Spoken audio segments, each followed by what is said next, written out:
All right, this is Infosec Decoded number 55 with death rays, but we're starting with Belarus. So a bunch of people in Belarus have hacked the government like crazy and dumped out all their secrets because they hate their president, or Lukashenko, who's, I guess, a dictator by now. And in fact, they kind of hacked it the easy way. A bunch of insiders leaked the secrets to them. A bunch of people have fled the country because they hate the government, and their ex-police and ex-military are cooperating with the hackers to hack them and release everything. And so we'll see if it does any good. They point out they found all the dirty secrets about how they're rigging the election and everything, but the question is, does anybody care? Which I think is the same deal in America, right? We got the January 6th Commission. They're going to totally find chapter and verse proving that Trump and the Republicans rigged the election, but does anybody care? Anyway, it's an interesting story of hacking, the cyber partisans, and we'll see more of that. They say they're actually not very good hackers. They say they're just a few IT people. They don't really know any hacking, but they just sort of made it up as they went along. And, you know, with insider help, that's probably good enough. Did they go into the technical details at all? I didn't see anything about technical details. It sounds to me like the technical details are pretty lame. I think they got valid names and passwords from the insiders. See, and that's when it's like there's a lot of these where it's like, is it really a hack if you just give the other side your... Well, you know, I've heard this is what ransomware gangs are doing now. They just bribe an insider to give them a name and password. I mean, why the hell not? You're about to extort you for like $30 million. Right. Pay somebody something. And what's your defense against that? And you always go for the low-hanging fruit first, and sometimes it's like literally on the ground already rolling up to your feet. Yeah. I remember this old Tom Hanks movie where this criminal gang wanted to do something they couldn't figure out, and then the dumbest guy in the gang says, "Why don't we just bribe a guy?" He said, "Yeah, that would do it." Anyway, all right. So Elizabeth has got Western Digital. Yes, pulled the bait and switch on their consumers by changing out the memory in one of its super popular SSDs, and didn't tell people, and then folks are, it was literally 50% slower, and people are like, hey, what the hell, you know, I bought 10 of these and they were great, and then the next 10 were not so great, and they're like, oh, oops, sorry, our bad, you know, now that we got caught, we'll make sure that we change the model number when we change the hardware. What a concept. Yep. Well, but I think the real issue is they can't get the right chips, right? So they're putting in like inferior chips and hoping you won't notice. Right. So this actually is not an uncommon practice for hard drive and flash memory, USB type things, you know, thumb drive producers. They'll switch out parts sort of on the fly, and usually it's for equivalent parts, depending on what's in stock, what they can get cheapest, that kind of stuff. But of course, recently there have been such deep difficulties getting these parts that a lot of manufacturers are going for, you know, massively out of spec parts just so they can get the product out. And that's what's really going on. It's not, I mean, as much as I know that corporations would love to rip people off all the time, in this case, I really do think it is, you know, the hard drive and SSD manufacturers just trying to do their best to keep up with demand and just being unable to get the parts that they need to meet the specs listed, and they should put it on the box that, hey, this is, you know, a reduced one. I do agree with that, but I don't think it's like a malicious or they're trying to, you know, pull one over. I agree with you in this case, though I do feel compelled to say that there have been cases in the past where there have been deliberate bait and switches, even to the point of selling memory with bigger capacities than selling drives with bigger listed capacities than one they actually had, and stuff like that. And typically that's, you know, not necessarily typically that's not the leading brands doing that, though there have been instances of that in the past. And one of their competitors is sort of notorious for that, doing that kind of thing over the past 20 years. Oh, Well, WD's developing a bad track record, because less than a year ago, they changed out the type of platters that they were using in their red NAS line. These are the spinning disk, hard disk drives. And they went from the conventional magnetic to the shingled magnetic on their platters. And the shingled has lower, slower performance. And they did this without telling anyone. And then people started complaining about inferior performance in their not cheap red NAS drives. And then they later on fessed up and said, oh, sorry, everybody. We actually changed it from conventional to shingled and didn't tell anybody. So it seems to be part of a larger pattern at WD specifically. So this reminds me of Facebook. Do it and then say, gee, I'm sorry, we won't do it again. And then do it again and say, gee, I'm sorry, I won't do it again. And rinse and repeat. Yeah, Right. which is fine with a surveillance product like Facebook, but not so fine with hardware, at least in my opinion. Yeah, and you also have to think about the lag time between when they start rolling the product out to consumers and when they actually fess up and apologize.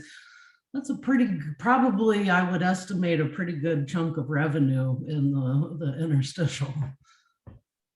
I mean, what makes it so frustrating is that when you use SMR, the shingled magnetic recording type hard drives, those are specifically not optimized for NASs.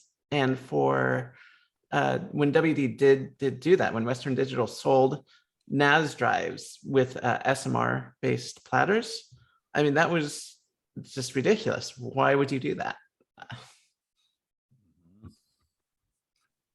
Yep. All right. And so Kaitlyn's got SpaceX. Yeah. So last week, SpaceX, Amazon's company, Blue Origin sued NASA because they didn't go with their contract. Now they're suing the FCC. Amazon's Blue Origin type company is suing the FCC because the FCC already approved the next generation of Starlink satellites. So Starlink is a constellation of about 1,700 satellites in orbit, all apparently missing each other and not falling back to Earth and causing a big problem, which is good. And what they do is since they're close to Earth, there's much less lag than like a geostationary satellite, but everyone can pretty much access these if you pay SpaceX, and you get some pretty decent speeds on your internet, about 50 megabits per second to 150 megabits per second. I mean, nothing amazing, but if you're in rural America and you have no other options. You've got it, Liz. Does it work? No, I'm waiting. I've been on the waiting list for months and I can't wait. Please roll it out to me because that's my only good option here in the country. Oh, there you go. So anyway, so the FCC was keen to approve the next generation, which will have more satellites and faster speeds, and they have to have a next generation out pretty soon because all these satellites are in such low orbit that they'll all deorbit within like 5 years or so. So there's a lot up there, but they're all coming down pretty soon. Thankfully, space junk is a big issue. But anyway, so of course, Amazon is having knipshit because they have their own system that they want to use called the Kuiper systems, and they want to put up their own space-based networking equipment, which is totally not ready yet. But they're just super pissed off that once again SpaceX got the contract, and apparently this is Amazon's MO now. Like whenever the government says, hey, we're going to go with someone else, they sue. They just are like, no, don't, you're going to go with us or we'll sue. Like, why would you work with Amazon at this point? Well, they're not ready. Then what is their argument? Well, I almost picked this story because I was interested in it, but there was something I couldn't quite understand, and I'm hoping that you could explain it, Kaitlyn. So what they're actually suing for, and it's almost like they're just trying to get an injunction on this, which is over the satellite configurations. There are two configurations that are in dispute, and Amazon saying, no, you can't register these configurations with the FCC because it'll lock out other people from using those configurations? Can you elaborate on that, Kaitlyn? Yeah, I mean, that's exactly, you got it right. So there's an amendment. So, okay, so what they want to do is they want to dismiss SpaceX amendment for having two satellites configurations, and then like resubmit on one configuration later on. So basically their argument is that, you know, having two, because they want like Starlink V1 and Starlink V2 to be like in separate configurations. And I'm not entirely sure how these configurations are going to differ. I assume just because there's more satellites, they're going to be maybe a little higher up, or they'll be more spaced out. I don't exactly know. Yeah, no, Amazon's just found a reason to sue, as far as I can tell. I'm not a lawyer. I don't know if the FCC did anything wrong. I don't imagine that the FCC did anything particularly wrong, and I don't know why the FCC would be have anything to do with satellite configurations. In particular, there are other organizations which deal with that, such as the Air Force, I guess the Space Force now, as well as the FAA. But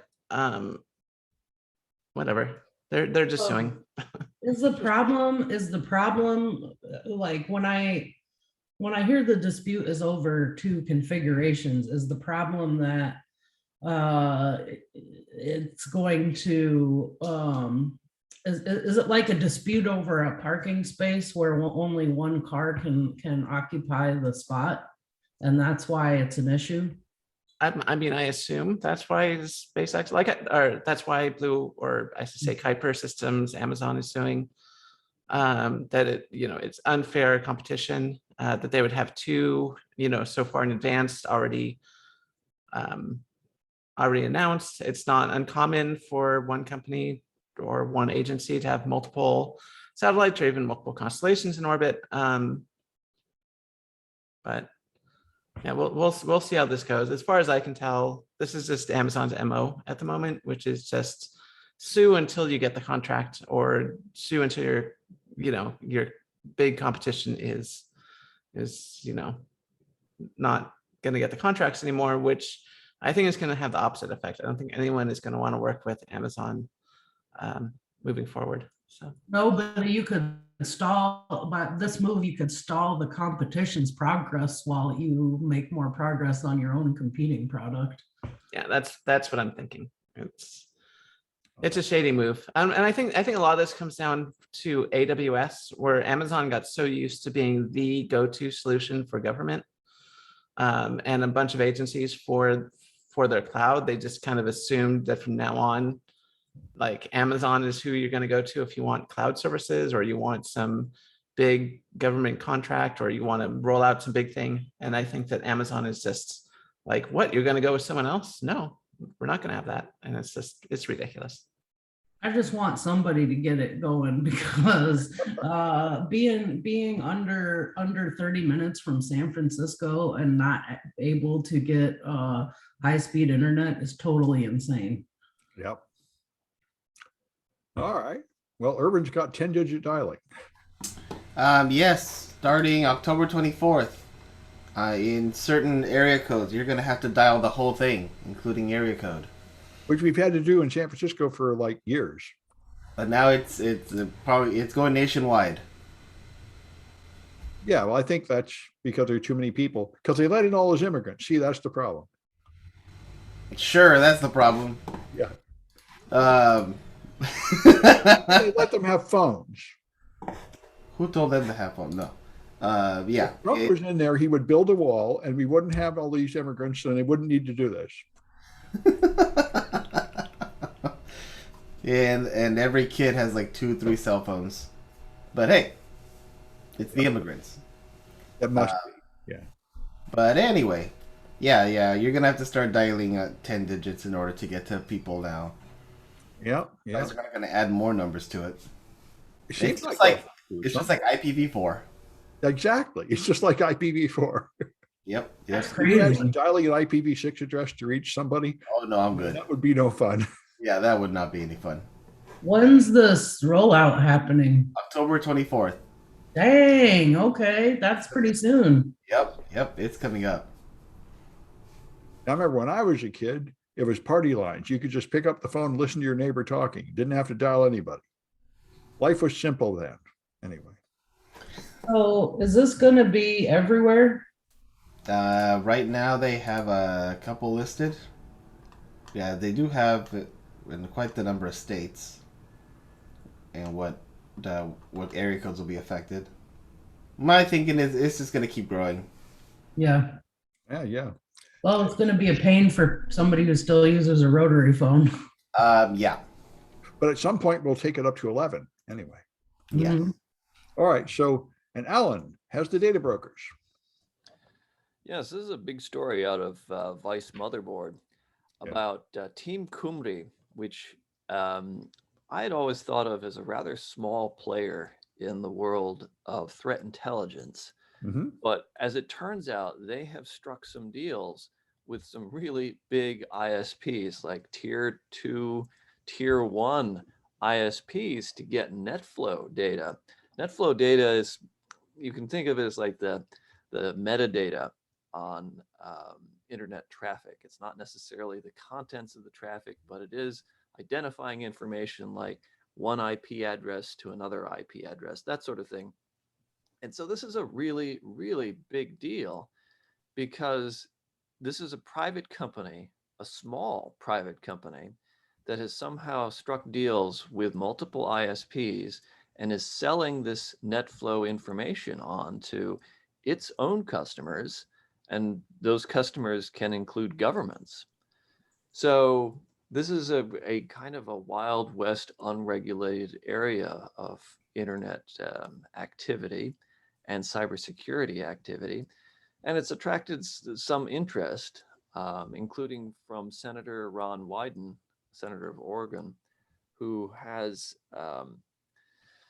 been pretty forceful in his privacy advocacy. He's probably one of the more skeptical senators when it comes to warrantless wiretapping, for example, in the US.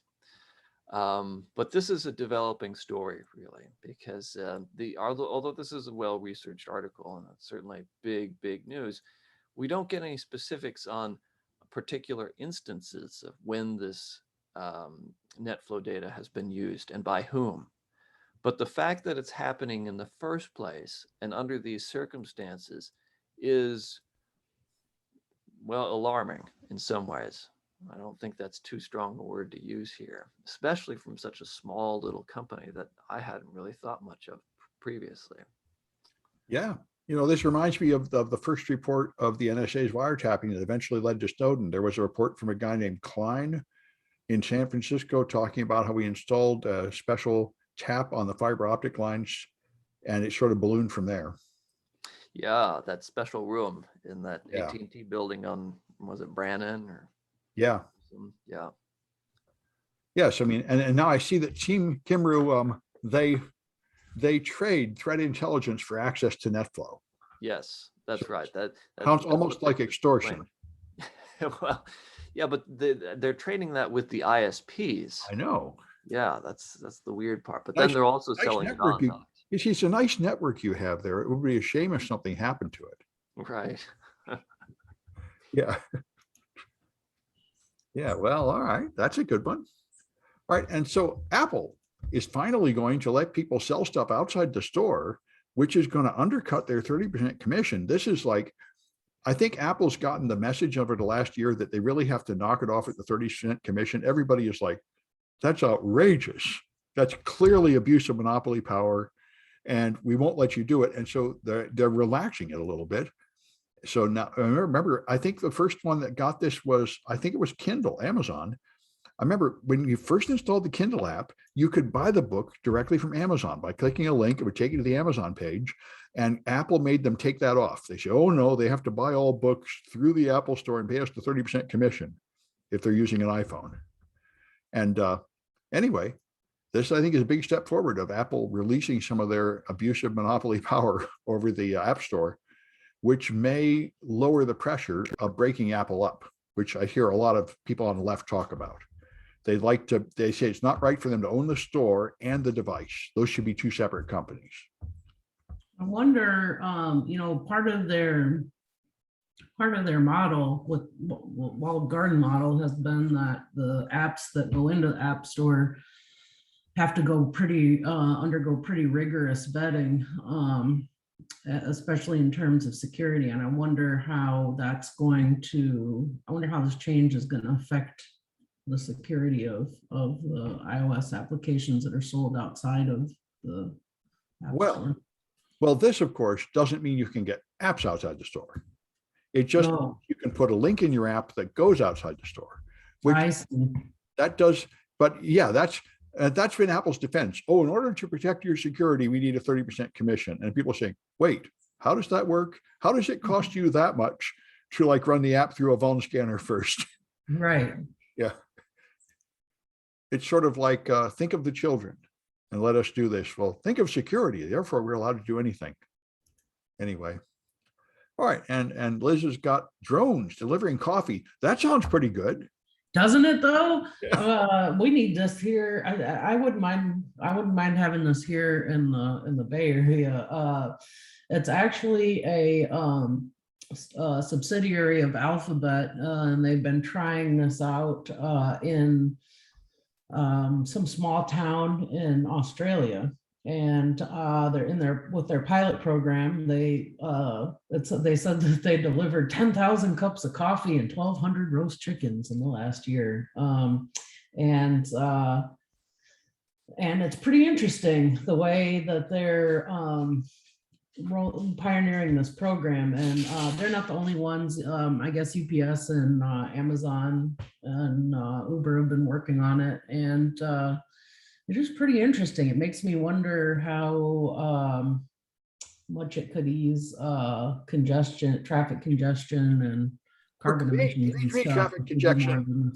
Huh? Or create 3G traffic congestion with drones colliding in the air and shrapnel falling down. Yeah, totally. That too. Shrapnel and cups of coffee and roast chicken.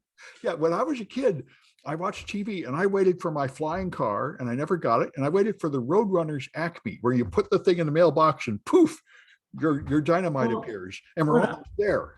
What I was thinking is that, so I'm out here in the country and there are all these like different types of raptors and different birds of prey out here.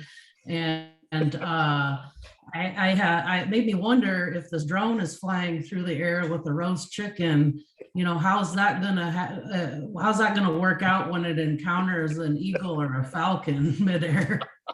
You got a good point there. You might have to armor it like the undersea cables. They have to put like a layer of armor on them or the sharks will bite through them. Right, or one of those vests that you put on your cat with the spikes so that a hawk can't steal it out of your yard. Yeah. A brave new world. But I would totally like, create one of the Starbucks app, poke, and then this little, parachute comes down with a cup of coffee.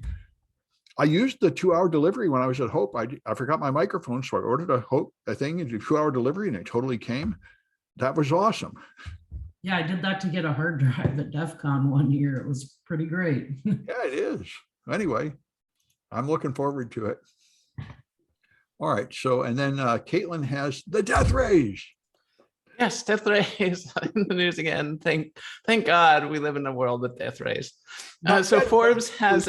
I may live long enough to get killed by a death ray. This is my goal. It's worthwhile. It's good to have goals in life, Sam. Yeah.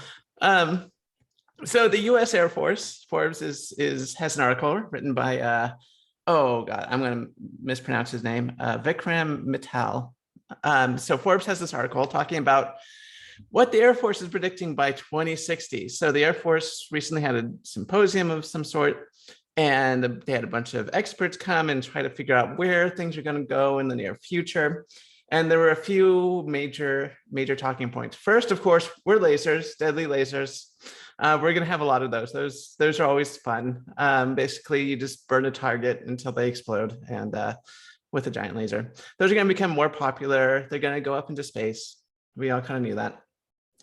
Now, the next one I think is actually kind of even more cooler. It's directed energy weapons. These are things like EMP blasts, radio and microwave weapons that specifically target and destroy electronics. So you can, because that's the big thing in the military, it's not just mass destruction. You really want to have a target. You want to destroy exactly what your target is. And as things are getting more and more high tech, having something that can just destroy your electronics is going to be a big thing, I think. So directed energy weapons, that's the thing we already have, and it's going to get more advanced. And the next one is particle beams. Now, this is something we don't see a lot of. Mostly because if you think about small particles like electrons, protons, so basically like hydrogen atoms, shooting those in the atmosphere does very little good because the atmosphere slows them down and they're not very useful. However, in space, where a lot of these weapons are going to go up, a particle weapon could be very effective, extremely effective. I mean, you can get those particles up to relativistic speeds, have them hit the target with extreme amounts of energy and blow it up. Even though it's in the atmosphere, it's not very useful. In space, very useful. And as things move up into the beyond Earth, particle weapons. And interestingly enough, the article mentions force fields. Okay, so I think this is a little misleading. So when I think of a force field, I think of like an electromagnetic wall that won't let matter pass. You can touch it, it feels solid, but it is not made up of matter. It's just a clever configuration of magnetism, essentially. By the way, the reason why you can't put your hand through a desk is not because the atoms get in the way. It is actually really because of electromagnetism. You have these spinning negative electrons on the outside of both your fingers and your desk, and when you push them down, the electromagnetic repulsion takes effect, and you can't go through. I'm sure most people have heard that atoms are mostly empty space. This is true. So anyway, that's just a tangent. Anyway, so that's why I thought of a force field. Like, you would just create this electromagnetic field that would sort of act like matter. No, that's not what they're talking about here. Essentially, what they want is a sort of radar system that tracks objects. And as objects get closer and closer to this radar system, the aperture closes down around the object that's approaching until the aperture gets so directed that it essentially just burns up the thing coming towards it, which that's kind of a... So it focuses like radio waves to burn up whatever's coming in? Pretty much. So it's kind work? of it's sort of like a reverse laser or reverse reverse directed energy weapon, where the idea is that instead of shooting a target far away, you track targets coming towards you and then narrow and narrow the beam. And this is what the Israelis are using, right? The Iron Shield. Yep, Iron Shield, yeah. So it does work to stop missiles. This is what Reagan wanted to put up in the 80s called Star Wars, and everybody said it was impossible. Right. Yeah. No, that's exactly what's going on. And actually, I'm glad you brought up missiles, because that's why they're having the symposium. So one of the big weapons improvements of the last decade or two has been hypersonic weapons. And I don't just mean faster than sound. We've had those for a while. There are a lot of weapons that go apparently 5 times the speed of sound now. And there need to be ways to counteract those high-speed weapons, which is why these lasers and directed energy weapons are so appealing.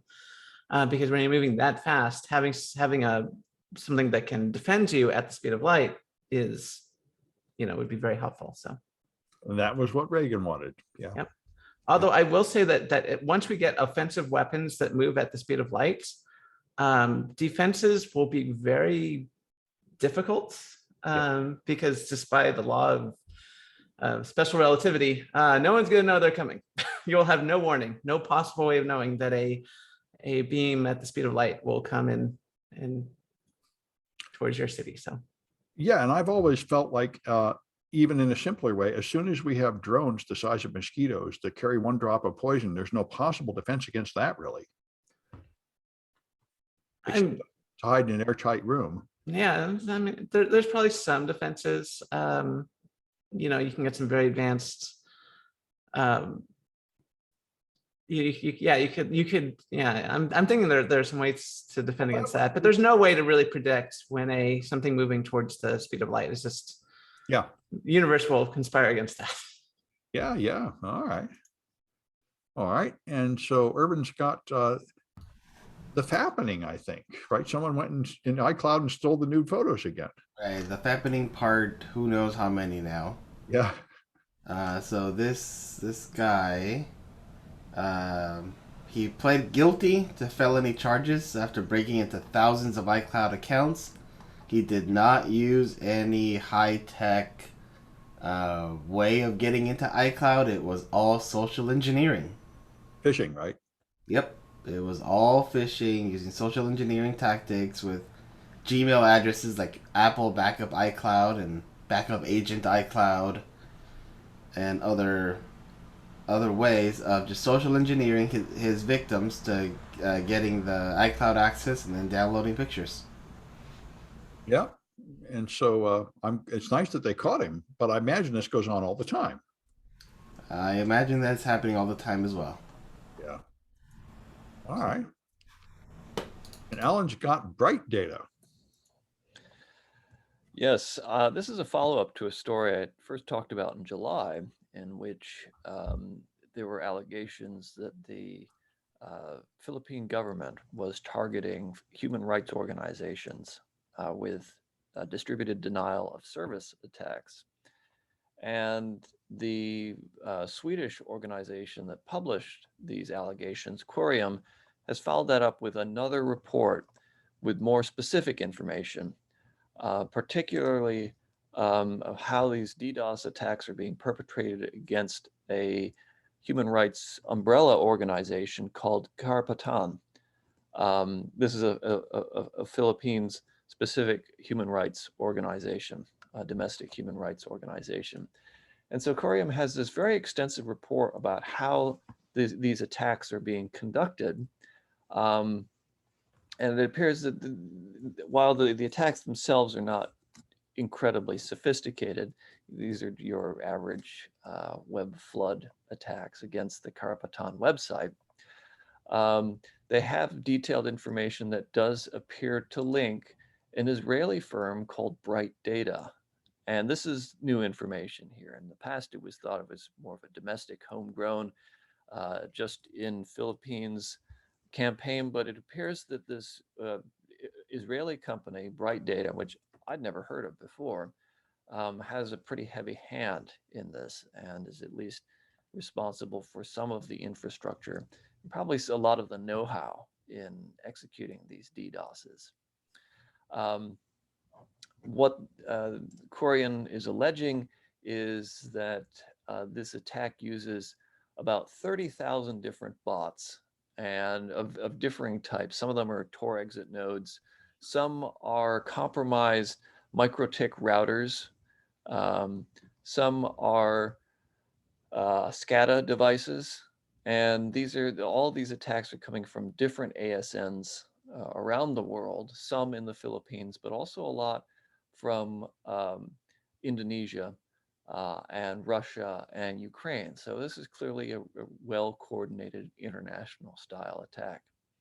Anyway, it's a really good report. It's well written, lots of data. Bright Data, the Israeli company that Corium is alleging is behind this attack, has categorically denied it in a response to the register. But I have to say, Corium does present a rather compelling case, and it's maybe not in terms of technical sophistication, it's not the biggest attack out there. It's not the most impressive, but it's significant at least for human rights organizations and the political situation in the Philippines. Yeah, this reminds me of a famous politician that said, I never believe anything until there's been an official denial. But the thing I see here is, why aren't they using Cloudflare? They could totally be protected for free. It's a good point. Yeah, maybe if they did, then Corium wouldn't be able to collect this data in the first place.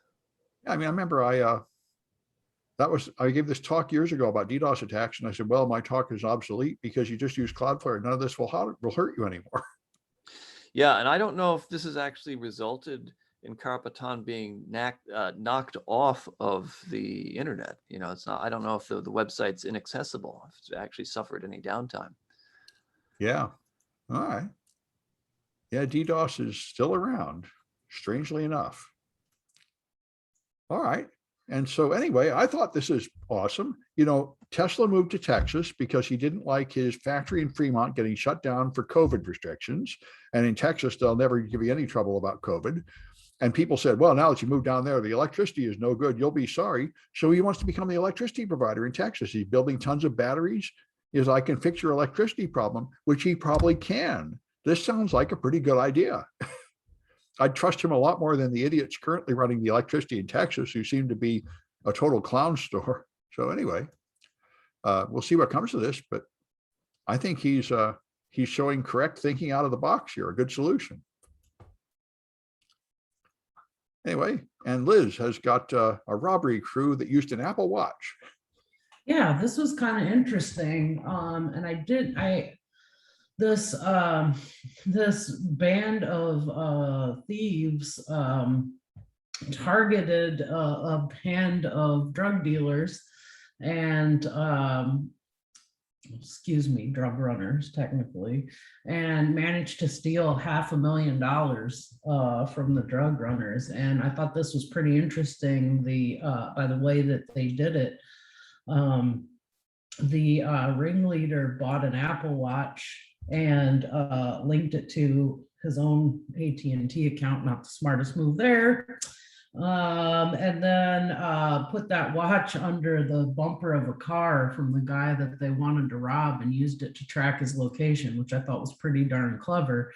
And there was actually another story that I saw at the same time that the cops had done the same, sort of the same thing. They dropped an iPhone in a suspect's car and used that to track their suspect. Yeah. Now the Apple has these tags, and they will supposedly like warn people, and so they can't be abused for this purpose. But just using the whole phone or the whole watch, I don't think anybody considered that. Yeah, and I thought that was, I thought it's pretty interesting technique. I know, I think there might be a lot of applications for this. Yeah. All right.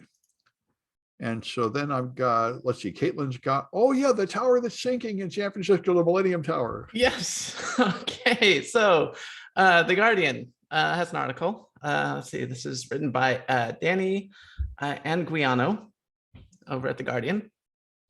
Good old Danny. So what's happening? What? Full of rich people. Yeah, full of rich people. So okay, so there's this giant residential complex full of very rich people. I think Joe Montana lives there now. He used to live further down in the Bay, but I guess he wanted to move up to San Francisco. And so they built this giant tower for rich people, and it's sinking. And so, it's not the worst thing in the world. I mean, giant buildings like this settle into their foundations over time. And they were expecting, what was it, like 4 to 6 inches of settling over the course of the building's lifetime. It has sunk already 18 inches. And so they're like, okay, we need to do something about this. A bunch of rich people live here. We can't have anything bad happening to this building. So let's start building. It's not the sinking so much, it's the tilting. Right. Well, yeah. So that's the thing. Like so it's the Tower of Pisa. Right. So instead of just sinking straight down, like parts of it sink more than the others. Yeah. So now it's sunk 18 inches down and is leaning 14 inches to the west. So that means that so it's sort of like the Leaning Tower of Pisa. It's not, it's this kind of tilting, not super tilting, but it's still tilting, and that's bad if a bunch of rich people are living there.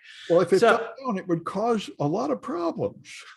If it wasn't filled with rich people, they probably. I don't know. It's filled. I was going to say it's filled with a bunch of rich people. I don't know how much of a problem it truly be. Block the road. It would hit the building next to it. It'd all go down like. It might. And you know what? I bet there's some dogs in that building. Some puppies.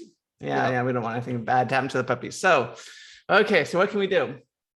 Well, the engineers came together and they decided we're going to reinforce the foundations to make sure that doesn't lean anymore. So they started drilling rods into the ground. And as they were like halfway through, the building started shifting much more. And now it's down to, it went from 18 inches and to 22 inches.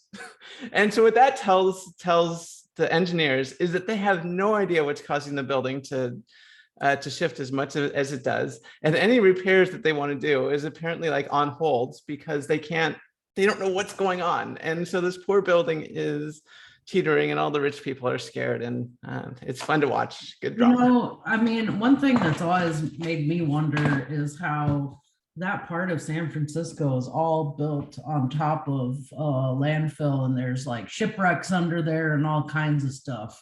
And it always makes, what I'm wondering about is why there's only one building that this is happening to. It surprises me that this is not more of a problem than it is. Well, some of the others actually drove piles down 200 feet to hit bedrock, which is Yeah. clearly what they should have done. Yeah. But I mean, it's so the top is 18 inches over now. How many inches over can it go before it falls down? Do we know this number? I don't know this number. So large buildings are designed specifically to sway, especially like an earthquake. You don't want a rigid structure that's tall. You need it to be able to like move around and shift and sway. If you ever go into a very large building, and there are a lot of very tall buildings in San Francisco, if you go on the top floor, it can actually be a little unnerving because it's going back and forth because of the wind a lot.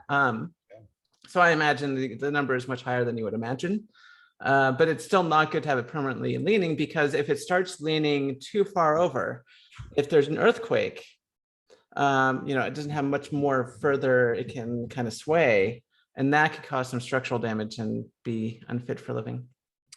Well, this reminds me of one of the things that ended my career in medical research. One of the other researchers was doing experiments that involved subjecting subjects to very bright lights. And I interrupted his talk to say, where's the line of where the bright light is that would do permanent damage? He said, oh, it's up there somewhere. And I said, no, shouldn't you know where that is and be sure that you're always well below it? And I wouldn't stop complaining about it. And here, I'd say, you should know how many inches. I'm sure, yeah. I'm sure the developers do know exactly how many inches. You do need to have not only an engineering degree to build a building, it has to all be supervised by people who have their FEs and PEs and all their P's and Q's crossed. Heard how corrupt all that stuff is in San Francisco. That it is corrupt, but at least someone on the project needs to know how buildings work and how material science works and stuff. So you would assume. You remember when they retrofitted the Bay Bridge because it was falling down, and it turned out they used inferior steel and they had to do it all over? Yes. I don't know, Sam. Yeah. Okay. You're much more. I'm much more cynical. Yeah, you're much more cynical. I'm not quite at that point yet. Yeah, well, you should get a job at the FTC. That will increase your cynicism by 100%. I can tell you. I'm sure. Or a public college, Yeah, or the police, I think. Yeah, one of those three. Yeah. Anyway, all right. So we're watching that with interest. And Irvin has got NIST. There's another NIST framework gonna come out. Microsoft, Google, and a bunch of others met with the Biden administration, and they're gonna make another NIST framework. And what's the point? More about helping like private companies get up on their cybersecurity.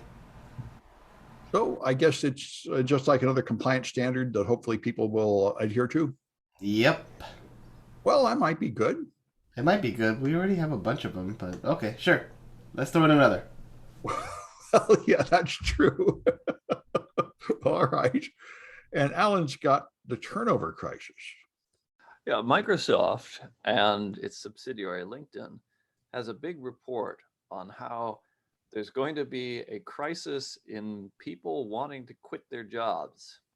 This is not a new development, but people wanting to quit their jobs, I think, especially at Microsoft employees, who are pretty miserable in my experience. Yeah, they should heed their own advice. But there does seem to be a real trend globally of people discovering during the pandemic and during lockdown experiences that they're very unhappy with their jobs. They're unhappy with their work generally, and they may want to get out of the whole rat race. And so Microsoft is trying to sound the alarm to all the large enterprises, all the good capitalists of the world, to let them know about this, that their employees may be up and quitting, and in huge numbers. According to their work trends report, Microsoft is saying that 46% of the workforce that they have surveyed is planning to move somewhere because they can work remotely. And this has led to things like a 5 times increase in the number of remote job postings on LinkedIn.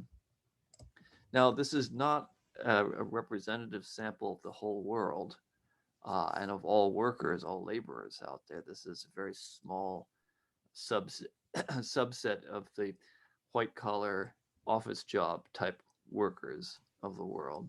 Nevertheless, this does seem to be a very real trend that's happening out there, and that many workers around the world, not just in the US, but around the world, feel great dissatisfaction with their work life, and their work hours and work-life balance. So it's possible that many people will be quitting their jobs. This is the suggestion here, is that many people will be quitting their jobs and then either changing industries completely, or maybe just becoming travel writers, travel bloggers, and just getting out of the rat race altogether. Yeah, well, I think this was one of the big things of COVID. It proved that you can work remotely, which is what we've all been waiting like 20 years for. Right.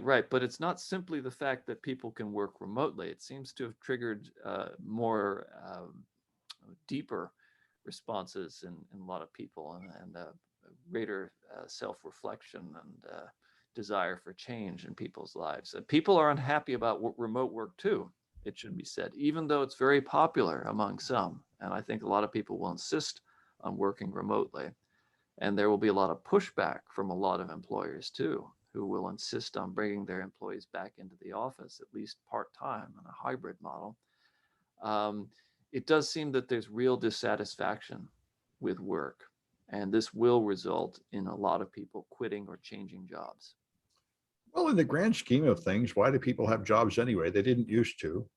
It's we ought to have robots and drones doing all the work, and we ought to be, living on cloud cities, eating grapes, Well, I think this was Keynes's contention all along, is that at some point we're going to have such a productive economy that it won't be necessary for people to work 40 hours a week, at least in some economies. It would be sufficient to work like 15 hours a week. And in a lot of ways, there's truth to that, because so many jobs are essentially BS jobs, as the economist, is it Robert Graeber, his BS Jobs book outlines. There are so many jobs, or at least there's so many tasks within many jobs, that really serve no function. There's no productive work being done. They just like make work tasks. Yeah, see, this is what the famed economist Al Yankovic figured out years ago. He said, ain't going to work in the fields no more, going to be Amway distributor. And I'm all for that, Yeah. Aside from the fact that Amway is a pyramid scheme, yes. Well, there's that. But students were asking me last night, where can I go to get a good master's degree in cybersecurity? And I didn't have a very good answer. But one thing that came up is a lot of the good places are far away, and you might have to move there. And why in the world would you have to move to a town to get a master's degree? If there's any, especially in cybersecurity, if there's anything you should be able to do remote, that should be it. And so, I'm in a remote master's program right now. That's one of the better ones, I guess. And you don't one of the issues that I'm facing with it is that all the good classes, they aren't offering online sections. And I called them up this week and I'm like, hey, what gives? This is an online program. How come there aren't hardly any online classes? And they said, well, I guess after COVID, everyone just really wants to get back in the classroom. So none of the professors wanted to teach online. And I'm just like, really? Some of this stuff you could teach just as easily online as in person. Well, like 3 years ago, I said, just out of respect for my students, I ought to just put my stuff on Zoom and YouTube because they might not want to commute to school. And why should I make them when there's nothing happening here? And it wasn't that hard. I didn't have to do much of anything different. I just turn on Zoom and do my normal lectures. It's not like it required some huge effort on my part. Right. Whatever And you're teaching should just be available online everywhere. It's not that hard to do. But it made a huge difference for the students because, especially having jobs and families and stuff, people sometimes can't make it into the door at 6:10 p.m. So if you're stuck in traffic, you're not totally hosed. You can still listen to the class. Yeah, I think this ought to just be standard. But I know you can't make faculty do anything, which is a real issue. Oh, well, anyway, I think that's it. And we'll be back. What is it? Friday? We'll be back on Tuesday. Farewell. Got to find the button.